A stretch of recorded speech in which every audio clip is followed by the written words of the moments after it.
Hello mga besh! Hello! Hi, Beshi. So kami ay galing sa Rungawan. Rungawan dahil kami ay best in. Runga. Hello mga karungaw!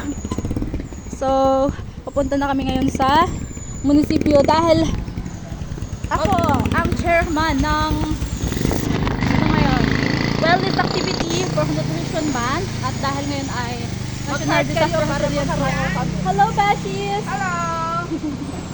Uy, Welcome to my tahan vlog. na! Ano na? Anong oras pa yan? Alas 4. Ayan. Ayan. So, hinahanap ko na ang ating mga empleyado dahil alas 4 ang aming assembly dito sa tapat ng munisipyo. Uy, magbihis na kayo. Magbibihis pa kaya? Ah, wag na. Ayan. So,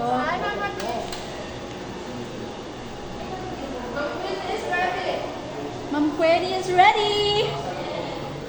Pasok muna natin ang ating... Saan mo muna? Pasok muna natin ang ating lobby. Dahil ayokong mag-walking ng busog. So, ang activity namin ngayong hapon ay walkathon. And dahil National Disaster Resilience Month, sinabay ko na siya. So, resilience walk. Resilience walk! Baka gusto nyong donate ng pang tarpaulin sa amin. Nasaan na ang speaking of tarpaulin? Nasaan na ang ating tarpaulin? Sige na muna. So, yun lang. Update ko kayo mamaya habang kami naglalakad. Yun lang. Bye, Beshies!